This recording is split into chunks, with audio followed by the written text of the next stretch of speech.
ou les bons managers, ou les bons universitaires, ou les bons éducateurs, ou les bons professionnels, avec tout ce qui peut se passer dans des comités, et c'est sain, et c'est normal, mais malheureusement, ils n'ont pas envie de se frotter à ces difficultés quotidiennes qui touchent souvent leur ego par des invictions des spectateurs ou d'un membre du comité ou d'un ancien supporter qui a le droit de vous dénoncer du doigt en disant vous êtes un mauvais membre du comité parce que vous parlez, mais nous on veut des victoires, on veut des bons joueurs, on veut des jolis buts, et vous nous préparez à moyen terme, nous on n'a pas le temps d'attendre le moyen terme. Donc il faut attirer des bons dirigeants de club, et donc il faut qu'il y ait toute une bonne dose d'éducation et de formateurs pour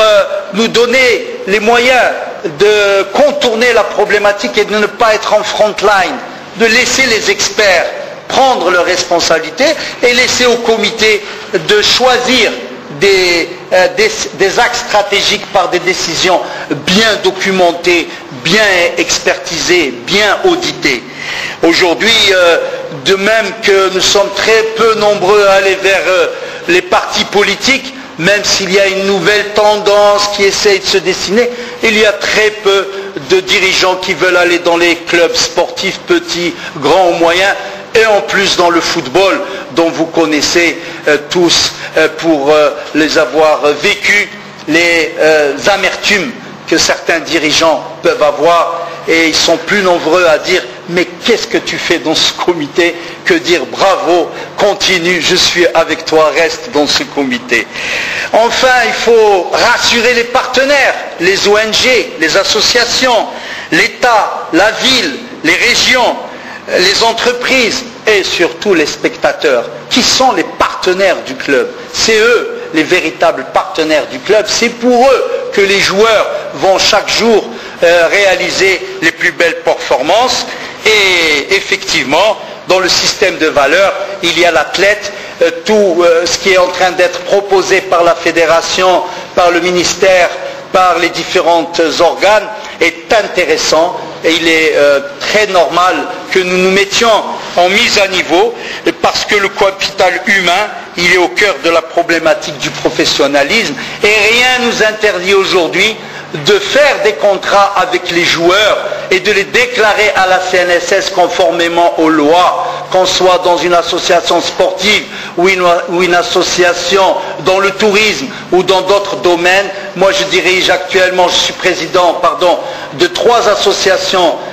touristiques. Dans les 3 associations, nous avons un bilan fiscal et nous déclarons tout et nous récupérons la TVA et nous sommes gagnants beaucoup plus qu'en restant dans un bilan qui n'a aucune valeur. Et nous capitalisons sur l'association et nous obtenons des crédits parce que nous sommes transparents et nous nous adaptons à la fiscalité qui existe aujourd'hui et nous faisons avec.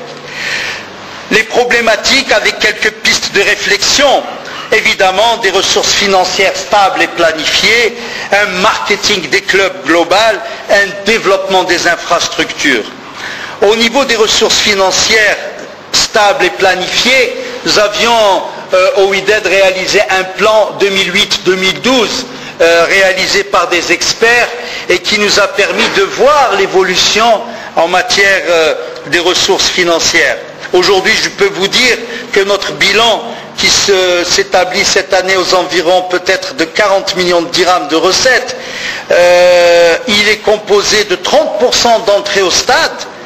de petits merchandising, c'est encore très faible, et de cotisation des membres, puisque notre comité avait décidé à la proposition de Sir Akram de passer la cotisation des membres de 5 000 à 10 000, voire aujourd'hui à 20 000 dirhams.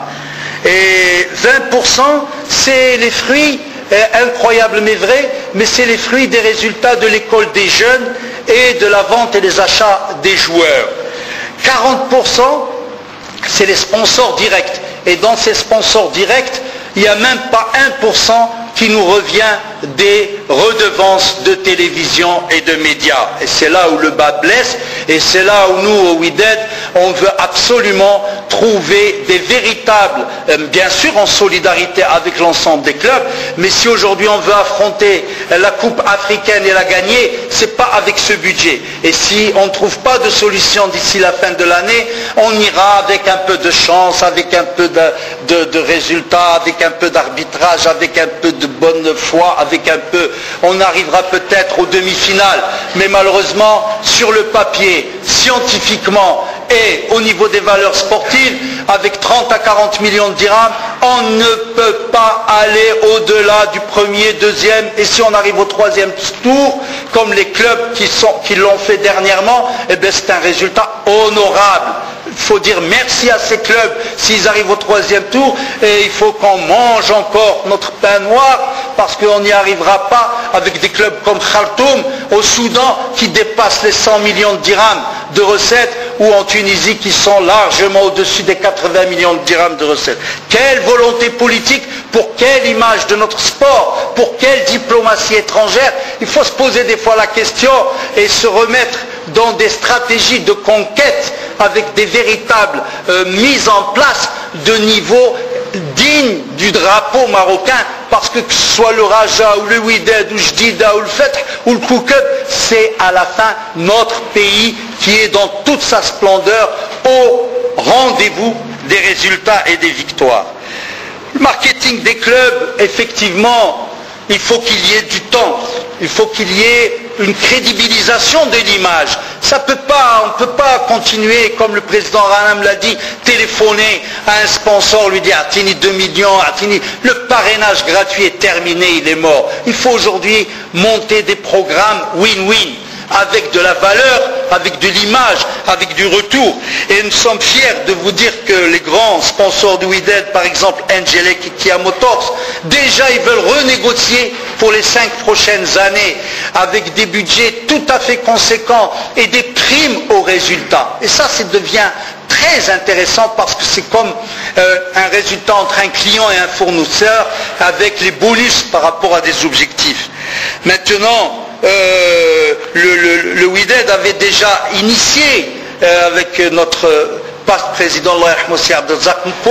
l'esprit de parrainage. On se rappelle tous la Wafa Bank, grande institution financière, qui avait déjà décidé d'accompagner le WIDED avec même un regard sur la gestion. Ensuite, on était passé avec la Banque Populaire et ils avaient donné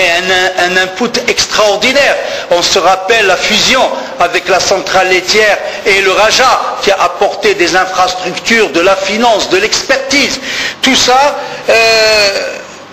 a subitement